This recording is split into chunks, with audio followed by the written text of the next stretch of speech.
কিয়ামতে যে সব লোক জাহান্নামে যাবে তার মধ্যে দুটি কারণ হবে সবচেয়ে বড়। একটা হচ্ছে আল্লাহর প্রতি ঈমান না আনা, আর একটা হচ্ছে এতিম মিসকিনদেরকে খেতে না দেওয়া। এদের শাস্তি কিরকম হবে? আল্লাহ রাব্বুল আলামিন বলেন, যারা এতিম মিসকিনদেরকে খেতে দিবে না, গলায় ধাক্কা দিবে, তাদের সঙ্গে দুর্ব্যবহার করবে, আল্লাহ পাক বলেন তাদের অবস্থা কি হবে শোনো। খুযূহু ফাগুল্লুহু সুম্মাল জাহিমা সাল্লুহু। বলা হবে ধরো এই লোকটারে, ধরো আর তাকে তার গলায় ফাঁস লাগাও।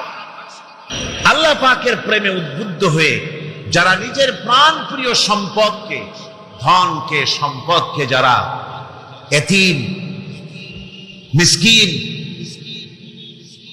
নিকটবর্তী আত্মীয় স্বজন, প্রবাসী, পথচারী, সাইল, কৃতদাসের মুক্তির জন্য যারা দান করে, প্রিয় ধন সম্পদ যারা আল্লাহর রাস্তায় এভাবে দান করে দেয়, নামাজকে প্রতিষ্ঠা করে, যাকাতকে আদায় করে, ওয়াদাকে পালন করে, আর বিপদ ও মুসিবতে ধৈর্য ধারণ করে, এরাই হচ্ছে সত্যাশ্রিত, এরাই হচ্ছে তাদের দাবিতে সত্যবাদী, ঈমানের দাবিতে এরা হচ্ছে সত্যবাদী, আর এরাই হচ্ছে মুত্তাকি। আজকে আমি আপনাদের সামনে যে আলোচনাটা করব সেটা হচ্ছে এই ব্যাপারটি। আল্লাহ পাকের মহব্বতে উদ্বুদ্ধ হয়ে যারা এতিম এবং মিসকিনকে যারা দান করে, আত্মীয় স্বজন, গরিব আত্মীয় স্বজন, অসহায় প্রতিবেশী,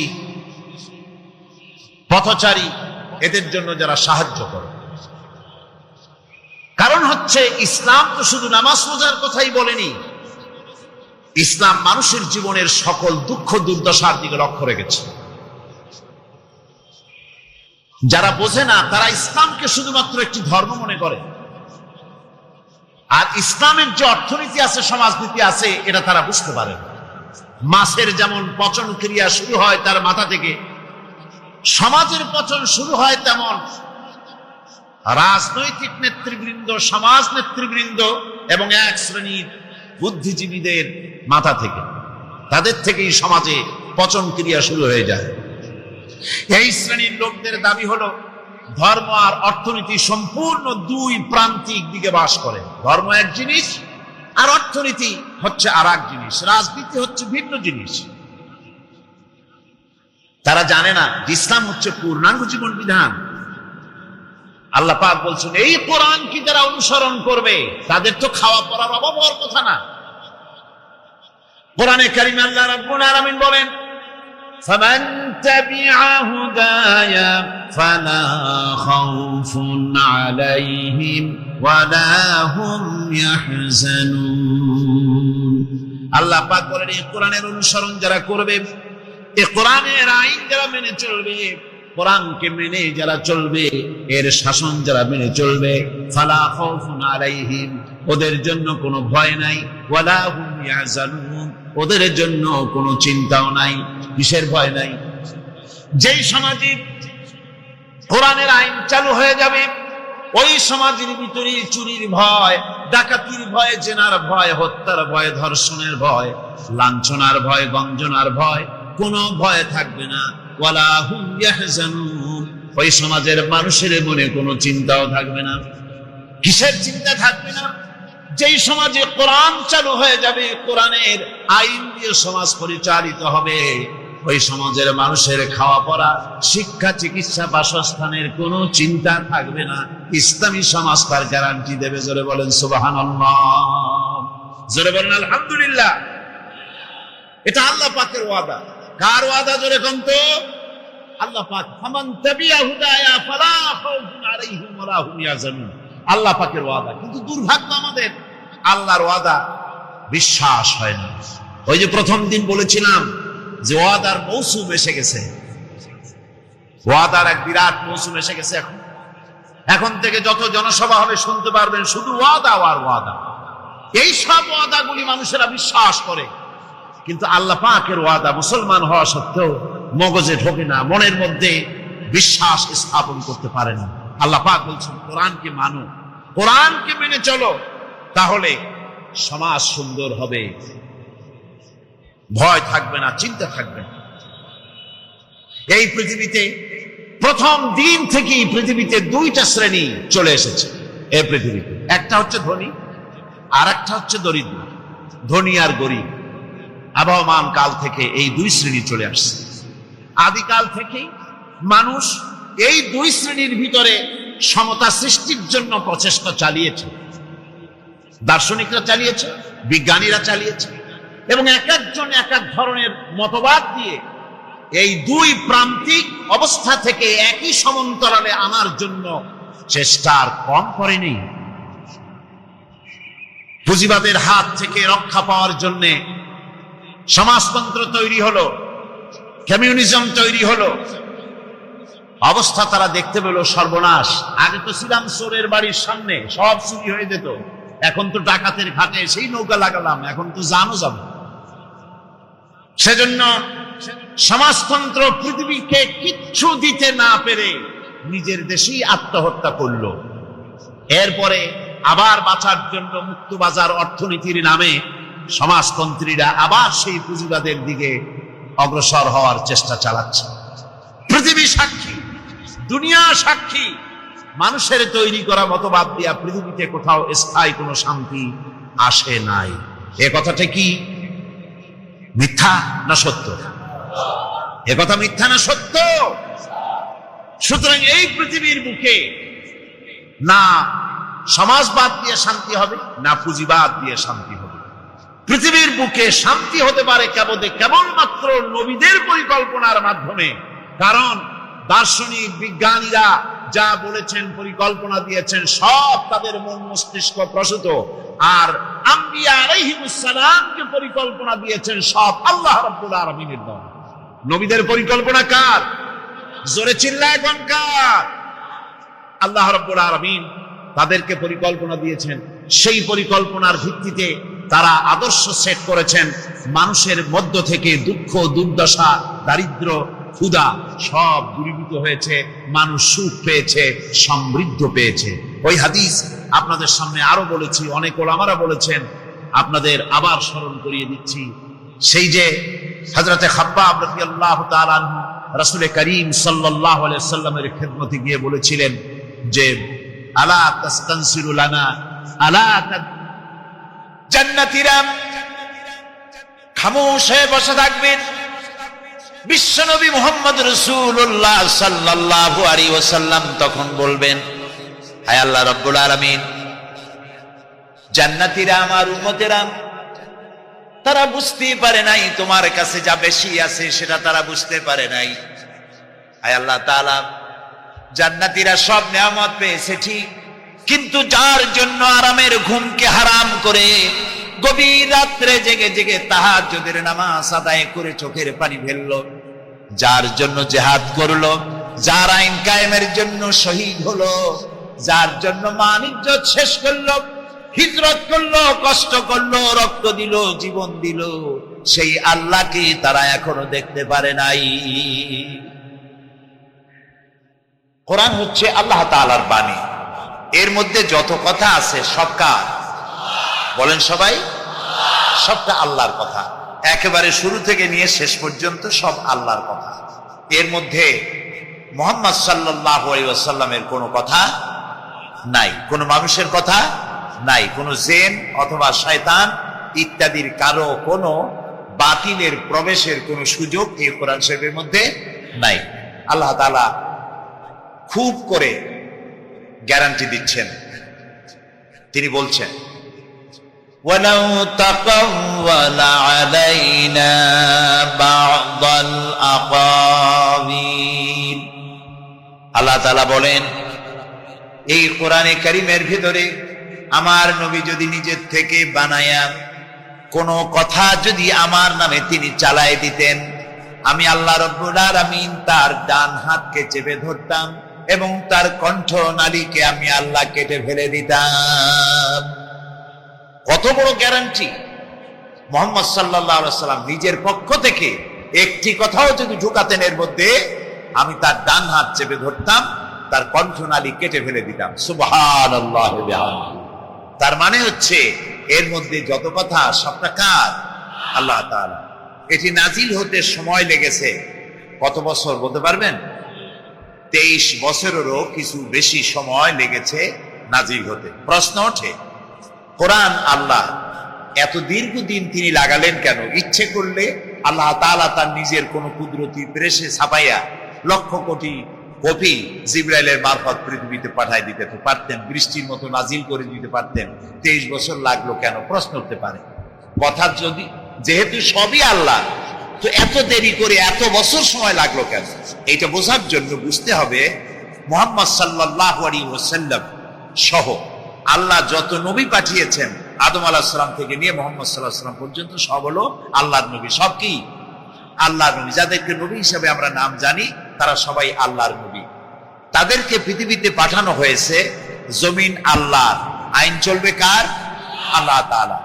সেই ইসলামী জীবন ব্যবস্থা পৃথিবীতে প্রতিষ্ঠিত করার জন্য আল্লাহর পক্ষ থেকে আল্লাহ নবী পাঠাইছেন। এখন নবীরা এই পৃথিবী কেমনে চালাবেন? নিজের থেকে তো চালাইতে পারবেন না। সেই জন্য আল্লাহ তাআলা নবীও দিয়েছেন, কিতাবও দিয়েছেন। এই পৃথিবীতে ইসলামের মধ্য দিয়ে আল্লাহ মানবতার কল্যাণে যা দিয়েছেন তার মধ্যে শ্রেষ্ঠ হলো দুটি জিনিস। বলেন শ্রেষ্ঠ কয়টা জিনিস? একটা হলো নবী আর একটা হলো কিতাব। বলেন একটা হলো নবী আর একটা হলো কিতাব। যদি আল্লাহ কিতাব দিতেন আর নবী না দিতেন তাহলে মাঝি হারা নৌকা, যে নৌকায় মাঝি থাকে না, ওই নৌকার অবস্থা দরিয়ার মধ্যে কি হয় বলতো? ওই কুলে যে ঘা খায়, এই কুলে গিয়ে ঘা খায়, দুই কুলের ঘা খাইয়া মাঝখানে এসে ডুবে পড়ে, যেহেতু মাঝি নেই। সুতরাং শুধু কিতাব আসতো, নবী আসতো না, তাহলে মাঝিহারা নৌকার মতো আমাদের দুরবস্থা হয়ে যেত। আবার কিতাব আসতো না, শুধু নবী যদি আসতেন তাহলে নবীদেরকে অনেক সময় এই মানুষেরা নবীকে আল্লাহ মনে করতো অথবা আল্লাহর ছেলে মনে করতো। এরকম কোন নবীকে তো মনে করেছেই আল্লাহর ছেলে মনে করেছে না। ঈসা আলাইহিস সালামকে খ্রিস্টানেরা কি বলে?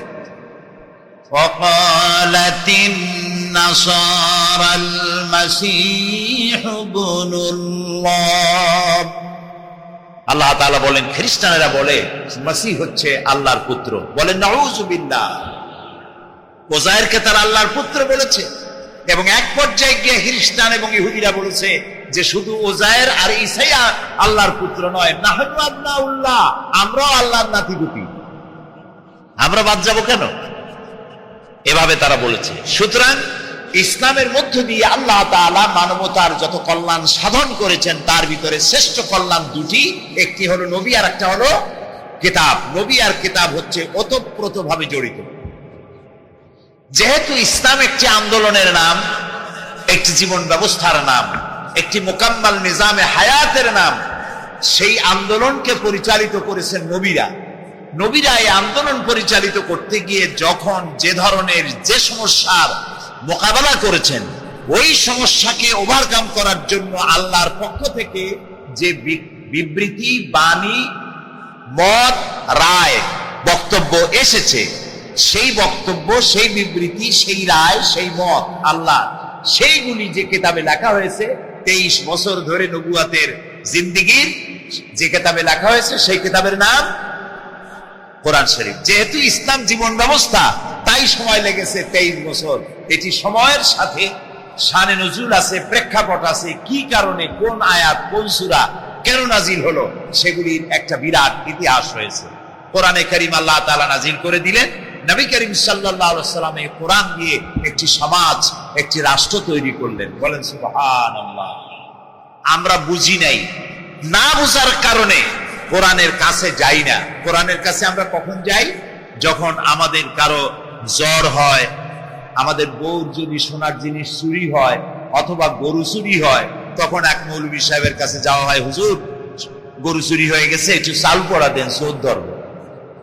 এখন আপনি কি মনে করেন যে আল্লাহ তাআলা চোর ধরার জন্য কোরআন শরীফ নাযিল করেছেন? আল্লাহ তাআলা বললেন, হে রাসূল, কোরআন একটা দিলাম, দুনিয়ার যত চোর আছে সব চাল পড়বেন আর চোর ধরবেন।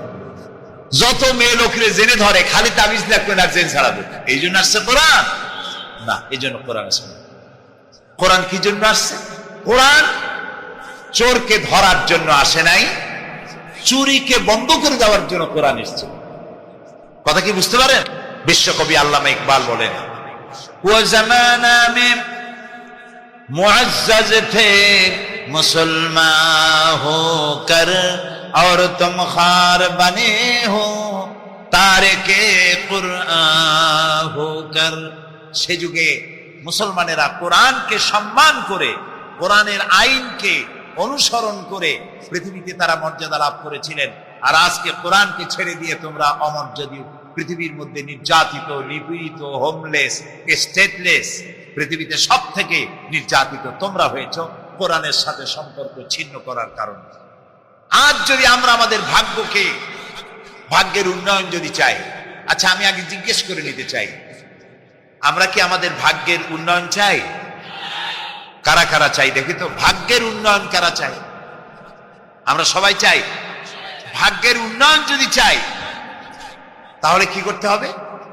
আল্লাহ তাআলা বলেছেন, ইন্নাল্লাহা লা ইউগাইয়িরু মা বিকাওমিন হাত্তা ইউগাইয়িরু মা বিআনফুসিহিম। আল্লাহ তাআলা বলেন, নিশ্চয়ই আল্লাহ তাআলা কোন জাতির ভাগ্য পরিবর্তন করেন না যতক্ষণ পর্যন্ত সেই জাতি নিজেদের ভাগ্য নিজেরাই পরিবর্তন করার জন্য সচেষ্ট হয়। যতক্ষণ পর্যন্ত আমরা আমাদের ভাগ্য পরিবর্তনের চেষ্টা করব না, আল্লাহ তাআলা আমাদের ভাগ্য ভালো বানায়া। এই কথা কি বুঝে আসছে? এখন চলুন, এই ভাগ্য পরিবর্তনের জন্যই কোরআনের কাছে আসতে হবে। সেই জন্য মৌলিকভাবে কিছু কথা আমাদের জানা দরকার। সেই কথাগুলি আমি আপনাদের সামনে আলোচনা করব ইনশাআল্লাহ। আমি আলোচনা করব সূরা আস-সাফ দ্বিতীয় রুকু। আল্লাহ তাআলা সূরা আস-সাফের দ্বিতীয় রুকুতে বলছেন, ইয়া আইয়ুহাল্লাযীনা আমানু হাল আদুল্লুকুম আলা তিজারাতিন তুনজিকুম মিন আযাবিন আলীম তু'মিনুনা বিল্লাহি ওয়া রাসূলিহি وتجاهدون في سبيل الله بأموالكم وأنفسكم ذلكم خير لكم إن كنتم تعلمون صدق الله العظيم। সূরা আস-সাফ দ্বিতীয় রুকু। আল্লাহ তাআলা বলছেন, হে বিশ্বাসীরা, তোমরা যারা ঈমান এনেছো শোনো, হাল আদুল্লুকুম আলা তিজারাতিন তুনজিকুম মিন আযাবিন আলীম। আমি কি তোমাদেরকে এমন একটা ব্যবসায়ের কথা বলবো না যে ব্যবসায় তোমাদেরকে জাহান্নামের কঠিন শাস্তি থেকে রক্ষা করবে? এমন একটা ব্যবসার কথা বলবো না? তার মানে অবশ্যই বলবো। সুবহানাল্লাহ বলবো। এ কথা কে বলছেন? আল্লাহ তাআলা। তোমরা যাতে জাহান্নাম থেকে বাঁচতে পারো সেজন্য আমি একটা ব্যবসার কথা বলবো। সাধারণত মানুষের আশা হলো দুইটা। মানুষের আশা কয়টা? দুইটা। একটা হলো দুনিয়ায় শান্তি চাই, আখেরাতে মুক্তি চাই। দুনিয়ায় কি চাই বলেন জোরে? আর আখেরাতে কি? কিসের থেকে মুক্তি? এই দুইটি জিনিস হলেই কিন্তু আমাদের সব অভাব পূরণ হয়ে যায়, আর কিছুর প্রয়োজন হয় না। দুনিয়ায় শান্তি চাই, আখেরাতে মুক্তি চাই। আল্লাহ তাআলা বলেন, এই দুইটি জিনিস, দুনিয়ায় যদি শান্তি চাও আর আখিরাতে যদি মুক্তি চাও, তাহলে এমন একটি ব্যবসার কথা আমি অবশ্যই তোমাদেরকে বলবো। ব্যবসার কথা বলা হলো কেন? ব্যবসার কথা বলা হলো এই কারণে, মানুষেরা ব্যবসাটা বোঝে খুব ভালো। ব্যবসার দিকে মানুষের ঝোঁক প্রবণতা খুব বেশি। আর ব্যবসায় কয়েকটি জিনিস লাগে, লক্ষ্য করুন। ব্যবসার জন্য প্রথমে লাগে পুঁজি। শুধুমাত্র পুঁজি ইনভেস্ট করে যদি বসে থাকেন তাহলে ব্যবসায় লাল বাতি জ্বলবে। ব্যবসার জন্য 1 নম্বরে লাগবে পুঁজি, 2 নম্বরে লাগবে পরিশ্রম, 3 নম্বরে লাগবে অভিজ্ঞতা, 4 নম্বরে লাগবে প্রচেষ্টা, কষ্ট, শ্রম। এই জিনিসগুলি যদি আপনি কাজে লাগাতে পারেন তাহলে ব্যবসায় লাভ হওয়ার সম্ভাবনা আছে, লস হওয়ারও সম্ভাবনা আছে। ব্যবসা করলেই যে লাভ হবে তা কিন্তু নয়, লসের সম্ভাবনা আছে না? কথা বলেন, আছে না? আল্লাহ রাব্বুল আলামিন বলেন, আমার সঙ্গে যে ব্যবসা তোমরা করবে ওই ব্যবসাটা হবে তিজারাতান লান তাবুর। আমার সঙ্গে যে ব্যবসা হবে সেই ব্যবসায় কোনো নোকসান নাই, শুধু লাভ আর লাভ। সুবহানাল্লাহ, শুধু লাভই হবে, কোনো নোকসান নাই। আমার সাথে যে ব্যবসাটা তোমরা করবা, এই ব্যবসার মধ্যে তিনটা পুঁজি লাগবে। আল্লাহর সাথে ব্যবসার জন্য পুঁজি লাগবে কয়টা? আমি সেই তিনটি পুঁজির কথা আপনাদের সামনে বলবো, বলেন ইনশাআল্লাহ। এক নম্বর পুঁজি, আল্লাহ বলছেন এই ব্যবসাটার পুঁজি লাগবে তিনটা। তুমিনুনা বিল্লাহি ওয়া রাসূলিহি ওয়া তুজাহিদুনা ফি সাবিলিল্লাহি বিআমওয়ালিকুম ওয়া আনফুসিকুম। একটি হলো আল্লাহর প্রতি ঈমান, দুই নম্বরে রাসূলের প্রতি ঈমান, তিন নম্বরে জান আর মাল দিয়ে জিহাদ করা আল্লাহর রাস্তায়। ইন কুনতুম তা'লামুন, যদি তোমরা ইসলাম বুঝে থাকো, এরই মধ্যে তোমাদের জন্য রয়েছে কল্যাণ, এর মধ্যেই কল্যাণ নিহিত। প্রিয় ভাই সব, তিনটি পুঁজি যদি আমরা খাটাতে পারি তাহলে দুনিয়াও শান্তি পাবো, আখেরাতেও বলেন মুক্তি পাবো। চলুন সেই তিনটা জিনিসকে জানার জন্য চেষ্টা করি। এক নম্বর হচ্ছে আল্লাহর প্রতি ঈমান। জোরে বলেন, এক নম্বরে কি? তুমিনুনা বিল্লাহ। আপনারা বলবেন এটা তো কোনো নতুন কথা নয়, এটা তো আমরা জানি। হ্যাঁ, আমরাও জানি আল্লাহর প্রতি আমরা সবাই ঈমান এনেছি। এইখানে যত লোক বসা আছি আমরা আল্লাহর উপর ঈমান এনেছি কিনা বলেন? এটা এমন একটা প্রশ্ন যে জবাব না দিয়ে বুঝে থাকা কুলক্ষণ। আমরা আল্লাহর উপর ঈমান এনেছি কিনা? এনেছি। কিন্তু ঈমান আনার জন্য চারটি শর্ত আছে। আল্লাহর প্রতি ঈমান আনার জন্য কয়টা শর্ত? চারটি শর্ত, মুখস্থ করুন। এক নম্বর হচ্ছে আল্লাহর জাতে বিশ্বাস, আল্লাহর দুই নম্বরে সিফাতে বিশ্বাস, তিন নম্বরে কুদরতে বিশ্বাস, চার নম্বরে হুকুম আহকামে বিশ্বাস। বাংলায় বলি, এক নম্বরে হচ্ছে আল্লাহর অস্তিত্বে বিশ্বাস, দুই নম্বরে আল্লাহর গুণাবলীতে বিশ্বাস, তিন নম্বর আল্লাহর ক্ষমতায় বিশ্বাস, চার নম্বর আল্লাহর আদেশ নিষেধে বিশ্বাস। এই চারটি শর্ত পূরণ করতে পারলে মুহাম্মদ সাল্লাল্লাহু আলাইহি ওয়াসাল্লাম পর্যন্ত সমস্ত নবীদের স্লোগান কয় রকম ছিল বলেন? একরকম। সকলেই দাওয়াত দিয়েছে। আদম আলাইহিস সালাম যে দাওয়াত, নূহ আলাইহিস সালাম, ইব্রাহিম আলাইহিস সালাম, ইউসুফ আলাইহিস সালাম, মুসা আলাইহিস সালাম, সব নবী একই দাওয়াত। বলেন সবাই, লা ইলাহা ইল্লাল্লাহ, লা ইলাহা। নাই? একটু জোরে পড়েন, লা ইলাহা ইল্লাল্লাহ, লা ইলাহা, লা ইলাহা।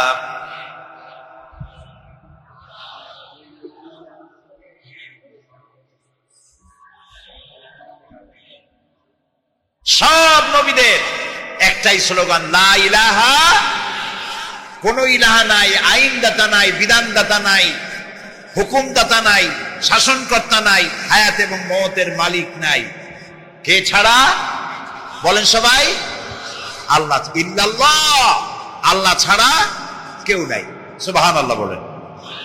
এই আল্লাহ হচ্ছেন এক, আল্লাহ তার কোন অংশীদার নাই।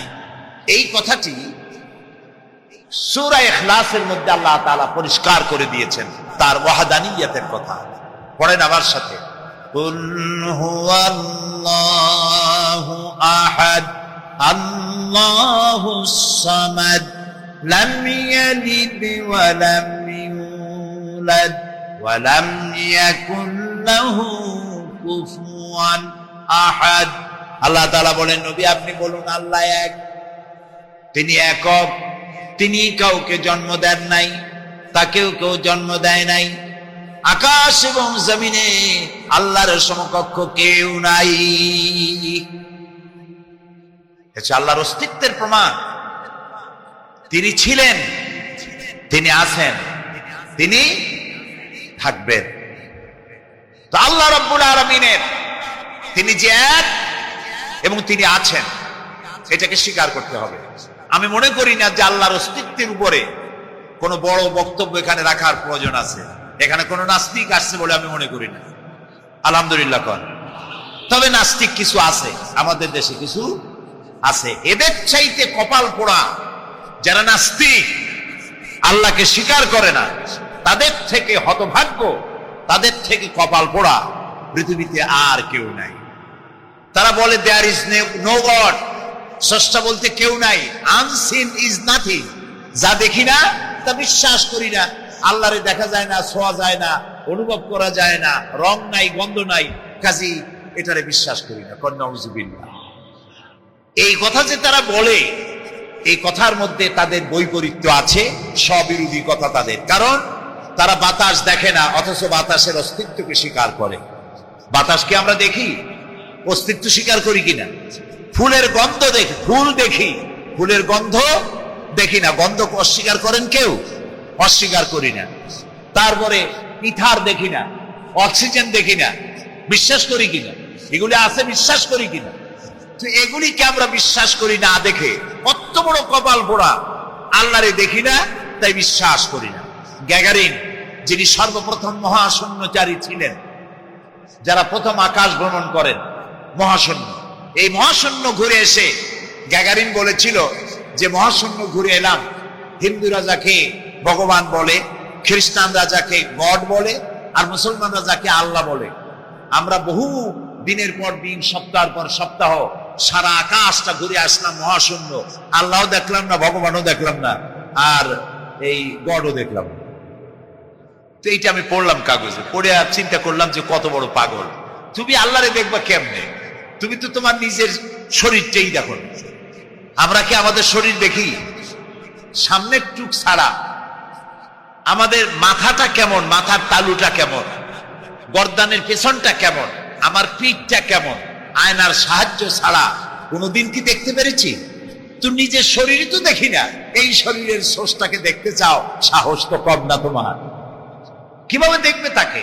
আল্লাহ তাআলা বলেছেন লা তুদরিকুহুল আবসার, কোন দৃষ্টিশক্তি তার দৃষ্টির সীমানার ভেতরে আমাকে পরিব্যাপ্ত করতে পারবে না। মূসা আলাইহিস সালাম বলেছিলেন রব্বি আরিনি, আয় আল্লাহ আমি তোমারে দেখতে চাই। আল্লাহ কি জবাব দিয়েছেন? আসো দেখো না। আল্লাহ বলেছেন লান তারানি, লান, কখনোই দেখতে পাবে না। মূসা আলাইহিস সালাম খুব আদরের নবী ছিলেন, উলুল আযম পয়গম্বর ছিলেন। তিনি পুনর্বার বললেন আয় আল্লাহ তাআলা আমি তোমারে দেখতে চাই। আল্লাহ তাআলা বললেন আচ্ছা ঠিক আছে, দেখতে যদি চাও তাহলে একটা পরীক্ষা দাও, টেস্ট পরীক্ষা হবে। আল্লাহ তাআলা তার 70,000 পর্দার আড়াল থেকে তার নূরের একটা ঝলক নিক্ষেপ করলেন পাহাড়ের প্রতি। পাহাড় জ্বলে পুড়ে ছাই হয়ে গেল। মূসা আলাইহিস সালাম শুধু এক পলক দেখলেন আর আল্লাহু আকবার বলে চিৎকার মেরে বেহুশ হয়ে পড়ে গেলেন। সুতরাং আল্লাহকে দেখা যাবে না এই চর্মচক্ষু দিয়ে, দুনিয়ার এই চোখ দিয়ে আল্লাহকে দেখা যাবে না। লা তুদরিকুহুল আবসার, আল্লাহ পরিষ্কার বলেছেন কোন দৃষ্টি শক্তি তার দৃষ্টির সীমার ভেতরে আমাকে আনতে পারবে না। সুবহানাল্লাহ। তবে জান্নাতের ভেতরে আল্লাহ তাআলা জান্নাতীদেরকে জিজ্ঞেস করবেন, আমি যত নিয়ামতের কথা তোমাদের বলেছিলাম সেই নিয়ামতগুলি জান্নাতে এসে তোমরা পেয়েছো? জান্নাতীরা বলবে আয় আল্লাহ পেয়েছি। আল্লাহ পাক বলবেন ওয়ালাদাইনা মাজিদ, আমার কাছে আরো বেশি আছে। তাও আমরা সুবহানাল্লাহ কব না? বুঝি না তা সুবহানাল্লাহ কব কোন জায়গায়? ওয়ালাদাইনা মাজিদ, আমার কাছে আরো বেশি আছে।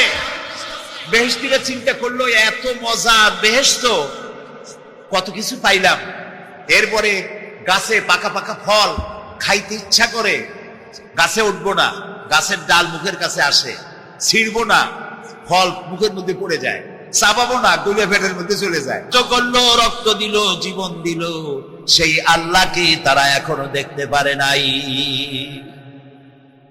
ওয়ালাদাইনা মাজিদ, এর তাফসীরে বলা হয়েছে আল্লাহর কাছে যেটা আসে তিনি দর্শন দিবেন। নবী করিম সাল্লাল্লাহু আলাইহি ওয়াসাল্লাম এই কথা যখন বলবেন যে আল্লাহকে আমাদের এই আমার জান্নাতীদের আল্লাহকে এখনো দেখা হয় নাই, যে আল্লাহর জন্য সব করলো তারে এখনো দেখা হলো না, আল্লাহ তাআলা তখন আপন কুদরতে তার সামনের সব পর্দাকে সরিয়ে দিবেন। সুবহানাল্লাহ। হাসরবাসীরা তখন আল্লাহ তাআলা কোরআনে কারীমে বলছেন রব তাকিয়ে থাকবেন বান্দাদের দিকে আর বান্দারা তাকিয়ে থাকবে রবের দিকে। সুবহানাল্লাহ। এর মধ্যে কত লক্ষ বছর পার হয়ে যাবে, কেউ বুঝতে পারবে না। দুঃখের রাত পোহাতে খুব কষ্ট হয়, আর সুখের রাত কোন ফাঁকে আজান হয়ে যায় টের পায় না, ঠিক না? আল্লাহকে দেখতে থাকবে মানুষেরা, সুবহানাল্লাহ সুবহানাল্লাহ। আল্লাহকে বলি, আয় আল্লাহ তাআলা, জান্নাতের যে অনুষ্ঠানে তুমি তোমার দর্শন মুবারক দিয়ে জান্নাতীদেরকে তুমি ধন্য করবে, সেই মজলিসের কোন এক কোনায় কানায় আমাদের মতো গুনাহগারদের একটু জায়গা করে দিও আল্লাহ তাআলা। জীবনের সব থেকে বড় কামিয়াবি। সুতরাং আল্লাহ রাব্বুল আলামিন, তাকে দেখা যাবে না, কিন্তু তার সৃষ্টি জগৎ থেকে তাকে চেনা যায়। এত সুন্দর ফুল, এটা এমনি এমনি হতে পারে না। হযরত ইমাম আবু হানিফা রাহমাতুল্লাহ আলাইহির সাথে এক নাস্তিকের বাহাস হওয়ার কথা। সে নাস্তিক অস্বীকার করেছে আল্লাহ নাই। ইমাম সাহেব বলেছেন আছেন। আচ্ছা ঠিক আছে, তর্ক হবে, বিতর্ক অনুষ্ঠান হবে। ইমাম সাহেব তার আসার সময় চাইতে প্রায় 1-2 ঘন্টা ডিলে হয়ে গেল। নাস্তিক উপস্থিত জনগণকে বলল, যে লোক তার ওয়াদা রক্ষা করতে পারে না তার সাথে আবার বহস কিসের? এ কথা বলতে বলতেই ইমামে আজম আবু হানিফা রাহমাতুল্লাহ আলাইহি মঞ্চে উঠে এসেছে। নাস্তিক বলল, আপনার সাথে আমার তর্ক করার উৎসাহ হারিয়ে ফেলেছি। কেন? আপনি যে এতটা সময় ওয়াদা খেলাপ করলেন, 2 ঘন্টা হয়ে গেল, মূল অনুষ্ঠানের শুরুতে আপনি আসলেন না। তিনি বললেন যে তুমি নিরুৎসাহিত হবে তো আমার কাছে দেরি হলো কেন? তারপরে না বললো। আচ্ছা ঠিক আছে, আপনি বলেন কেন দেরি হলো? তিনি বললেন, আমি এই জায়গায় আসতে গিয়ে সামনে একটা নদী বাঁধল, এখন আমি আসবো কেমনে? মহাচিন্তায় পড়ে গেলাম, কিভাবে যাব? পারাপারের কোনো ব্যবস্থা নাই। হঠাৎ দেখলাম পাশে একটা গাছ, আগে দেখিনি, দেখি যে একটা বড় গাছ। গাছটা কেমনে কেমনে কাইতে হয়ে পড়ে গেল, কেমনে কেমনে তাড়াতাড়ি করে কতগুলি তক্তা হয়ে গেল। ফটাফট তক্তাগুলি লাগে একটা নৌকা হয়ে গেল, লাফ দিয়ে পড়লো নদীতে। আমি চট করে উঠলাম সেই নৌকায়, আর পাড়ি দিয়ে আসলাম। ওই তক্তাগুলি ফাটতে চিটতে আর লোহাগুলি লাগবে তড়িৎ গতিতে তাড়াতাড়ি হইতে যতটুকু সময় লাগছে আমার আসতে ওই জন্য দেরি হয়েছে। সুবহানাল্লাহ পরে করে। এখন নাস্তিক কয় যে আপনার সাথে আমি তর্ক মোটেই করবো না। কেন? কয় যে আপনার মাথার স্ক্রু ঠিক আছে কিনা। কয় কি জন্য? কয় আপন ইচ্ছায় একটা গাছ ফট করে এরকম হয়ে গেল, কোন করাত ছাড়া মিস্ত্রি ছাড়া গাছগুলি চিরে ফেরিয়া তক্তা হয়ে গেল, আর কোন রকম মিস্ত্রি ছাড়াই জোনাথালি লেগে নৌকা হয়ে গেল, আর মাঝি ছাড়া পালায় গেলেন। আপনার মস্তিষ্কের স্ক্রুগুলি ঢিলা, আপনার সাথে আমি তর্ক করবো। তিনি বললেন, নাস্তিক শোনো, বিনা মিস্ত্রিতে একটা গাছ চিরে ফেরে তক্তা হইতে পারে না, তোমার দলিল। বিনা মিস্ত্রিতে কতগুলি তক্তা একত্রিত একটা নৌকা হইতে পারে না, তাহলে বিশাল আকাশ বিনা মিস্ত্রিতে কেমনে তৈরি হইল? তোমার এই পা থেকে শুরু করে মাথা পর্যন্ত এই সুন্দর দেহ কেউ সৃষ্টি করে নাই, এমনি এমনি কলা গাছের মধ্যে হয়েছে তুমি। নাস্তিকের চোখ খুলে গেল। বলেন কি? আমি তো এইভাবে চিন্তা করি রে, আমি মুসলমান হয়ে গেলাম। লা ইলাহা ইল্লাল্লাহু মুহাম্মাদুর রাসূলুল্লাহ।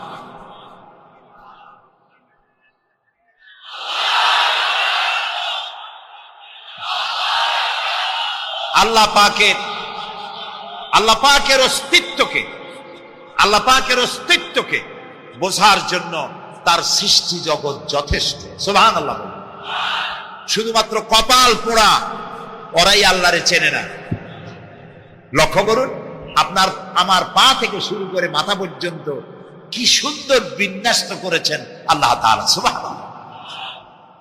আল্লাহ তাআলা বলেছেন, দেখো, আফালা ইয়ানজুরুনা ইলাল ইবিলি কাইফা খুলিকাত। তোমরা কি দেখো না যে আমি উটকে বানাইছি কেমনে? আল্লাহর আদাত মুবারক, আল্লাহর সিস্টেম, আল্লাহর কুদরত হচ্ছে এই লাঠি দিয়া পিটাইয়া মানুষকে হেদায়েত করার কোন অভিলাষ, কোন ইচ্ছে আল্লাহর নাই। সুবহানাল্লাহ বলুন। আল্লাহ রাসূলকে বলেছেন, ইন্নামা আনতা মুযাক্কিরুন লাস্তা আলাইহিম বিমুসাইতির। হে নবী, আমি আপনাকে উপদেশক করে পাঠিয়েছি পৃথিবীতে, লাঠি মারার জন্য দারোগা করে পাঠাই নাই। সুবহানাল্লাহ। আপনি আল্লাহরে মানবেন না, আল্লাহ একটা ফেরেশতা পাঠাই দেবে পিটাই ওর গর্দানের চামড়া উঠাইবেন না। আল্লাহ বলেন যে দেখো, যুক্তি প্রমাণের মাধ্যমে তুমি আল্লাহকে চিনতে শেখো, নিজের দিকে তাকাও। আচ্ছা, তোমরা উট দেখো নাই? কে বলতেছেন? আল্লাহ বলছেন উট দেখো নাই? আফালা ইয়ানজুরুনা ইলাল ইবিলি কাইফা খুলিকাত। ওয়া ইলাস সামায়ে কাইফা রুফিআত, ওই বিশাল আকাশ। আচ্ছা দেখেন তো, এই যে প্যান্ডেলটা, আমাদের দৃষ্টিতে প্যান্ডেলটা বড়, কিন্তু আকাশের দৃষ্টিতে এটা কি? কিছুই না। এই প্যান্ডেলটুকুন তৈরি করতে কয়শো বাঁশ লাগছে, দেখছেন তাকে? আচ্ছা এবার আকাশটার দিকে তাকা, কয়টা খুঁটি আছে?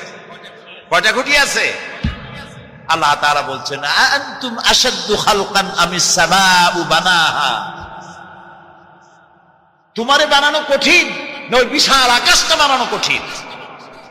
তো অত বড় আকাশটাই তো আমি বানাইছি। কে বলতেছেন? আল্লাহ তাআলা। আল্লাহ বলছেন আফালা ইয়ানজুরুনা ইলাল ইবিলি কাইফা খুলিকাত, উট বানাইছি কেমনে দেখো নাই? এইটা নিয়ে মুফাসসিরিনে কেরাম অনেক তাফসীর করেছেন। কেউ বলেছেন আল্লাহ তাআলা এই জন্যই তো বলেছেন যে উটের দুইটা হাঁটু। সমস্ত প্রাণীর হাঁটু কয়টা? কয় দুইটা। আপনার কি দুইটা হাঁটু? একটু বুঝে শুনে জবাব দেন। আমাদের হাঁটু কয়টা? গরুর কয়টা? হাতির কয়টা? সব প্রাণীর হাঁটু। একবারে কিছুটা পানি সেখানে সে রিজার্ভ রাখে, গেল এক নম্বর। দুই নম্বরে পাওয়া গেল অক্সিজেন। প্রাণী জগৎ বাতাস থেকে অক্সিজেন গ্রহণ করে আর কার্বন ডাই অক্সাইড করে এটাকে বের করে দেয়। উট একমাত্র প্রাণী অক্সিজেন যতটা গ্রহণ করে ততটা ছেড়ে দেয় না, প্রত্যেকে কিছুটা জমা করে রাখার জন্য তার বুকের মধ্যে একটা জায়গা আল্লাহ একটা চেম্বার তৈরি করেছেন, ওখানে অক্সিজেন জমা থাকে, একদিকে পানি আর একদিকে অক্সিজেন শ্বাস প্রশ্বাসের জন্য। কারণ কি? কারণ হলো মরুভূমিতে বালুর ঝড় হয়, যাকে আরবিতে বলা হয় সাইমুম, বালুর ঝড়। এই ঝড় যখন শুরু হয় তখন একটানা ঝড় চলতে থাকে 2 দিন 3 দিন 1 সপ্তাহ চলতে থাকে। মানুষেরা টের পেয়ে যার যার আশ্রয় গ্রহণ করে। উট তো মরুভূমিতে চড়ে বেড়ায়, সে এইটাকে পালাবে কোথায়? সে বাঁচবে কি করে মরুঝড়ের মধ্যে? বালির ঝড়, বৃষ্টির মতো বালি পড়ে গাড়ি ডুবে যায়, পাহাড় ডুবে যায়, এই অবস্থা হয়ে যায়। উট বাঁচবে কি করে? আল্লাহ রাব্বুল আলামিন উটের দেহ তৈরি করার সময় এমন ব্যবস্থা করে দিলেন, উট যখন টের পায় বালুর ঝড় হবে, সঙ্গে সঙ্গে তার সামনের 2টা পাও দিয়া বালু সরায় দিয়া তার মাথার গলার অর্ধেকটা বালুর মধ্যে ঢুকায় দিয়া 5 দিন 7 দিন যেন থাকতে পারে, পানি আর অক্সিজেনের জন্য, সেই জন্য মারা না যায়। এর জন্য আল্লাহ রাব্বুল আলামিন তার বুকের মধ্যে পানি আর অক্সিজেন রাখার ব্যবস্থা করেছেন। আফালা ইয়ানজুরুনা ইলাল ইবিলি কাইফা খুলিকাত, কেমনে উট বানাইছি দেখো নাই? সুবহানাল্লাহ বলে। আল্লাহ রাব্বুল আলামিন তার এই বিশাল সৃষ্টি, আকাশ জমিন গাছপালা তরু লতা কীট পতঙ্গ সাগর নগর সব তৈরি করে তারপরে আল্লাহ তাআলা বলছেন এবার তাকাও আমার আকাশের দিকে, তাকাও আমার জমিনের দিকে। আল্লাযী খালাকা সাবআ সামাওয়াতিন তিবাকা মা তারা ফি খালকির রহমানি মিন তাফাউত। তাকাও আমার আকাশের দিকে, তাকাও আমার জমিনের দিকে। আল্লাহ তাআলা বলছেন দেখো কোনো ভুল আছে নাকি? হাল তারা মিন ফুতুর, কোন ভুল দেখতে পাও? কে জিজ্ঞেস করছেন? তাকাও আকাশের দিকে, দেখো জমিনের দিকে দেখো, হাল তারা মিন ফুতুর, কোন ভুল দেখতে পাও? আল্লাহ তাআলা বলেন বারবার তাকাও, বারবার তাকাও। এভাবে বারবার দেখতে দেখতে তোমার চক্ষু কাতর হয়ে তোমার নিজের দিকে ফিরে আসবে। আমার সৃষ্টি নৈপুণ্যতার ভেতরে কোনো ভুল খুঁজে পাবে না। পা থেকে শুরু করে মাথা পর্যন্ত আমরা একটু খেয়াল করি তো, আমাদের পায়ের তালুর চামড়া যেরকম, পায়ের পিঠের চামড়া কি ওরকম? আমাদের পায়ের পিঠের চামড়া যেরকম, ওইটা যদি হতো পায়ের তলায়, তাহলে প্রতি 3 দিন অন্তর 2 দিন অন্তর পায়ে হাফসুল করা লাগতো জুতার মতো, ঠিক না? হাতের উপরে চামড়াটা যেরকম, হাতের তালুতে চামড়া কি ওরকম? হাতের তালুর চামড়া কি তাও কইতে পারেন পুরু, আর উপরেরটা পাতলা। এই উপরের চামড়াটা যদি এইখানে হইতো তাহলে গরম কদু আর ডাল খাইতেই পারতেন না, চামড়ার কাম শেষ। এগুলো চিন্তা করলেই তো শুকর করতে ইচ্ছা হবে যে এই যে একই শরীর আমার 2 রকমের চামড়া কেন দিলেন? আর কোন চেষ্টা নাই, এমনি এমনি হয়েছে। কত বড় রাম ছাগল হলে নাস্তিক হতে পারে, জানোয়ারের চাইতে নিকৃষ্ট নাস্তিকেরা, পশুর চাইতে কুত্তার চাইতে নিকৃষ্ট। যারা নাস্তিক কুত্তায়ও আল্লাহরে চেনে। সুবহানাল্লাহ। আল্লাহরে চেনেছে। গরু ছাগল আল্লাহ যা বানিয়েছে সব আল্লাহর হুকুম মতো তার নিজস্ব পরিমণ্ডলে থাকে। মানুষ নামের কলঙ্ক ওই সব মানুষ যারা বিশ্ববিদ্যালয়ে চাকরি করে আমাদের সন্তানদেরকে নাস্তিক বানায়। এর একটা শয়তান কয়েক মাস আগে দূরে কোথাও গিয়ে আল্লাহ জাহান্নামে নিয়ে গেছে। ওর কবরে জাহান্নামের আগুন জ্বলুক কিয়ামত পর্যন্ত। সে একাই শয়তান নয়, বিশ্ববিদ্যালয়ের অসংখ্য ছেলেদের মেয়েদেরকে ধ্বংস করেছে, ইমান নষ্ট করেছে। প্রিয় ভাই সব, আল্লাহ রাব্বুল আলামিন তার অস্তিত্বের প্রমাণ রেখেছেন আর বলেছেন, দেখো কোন ভুল পাও নাকি।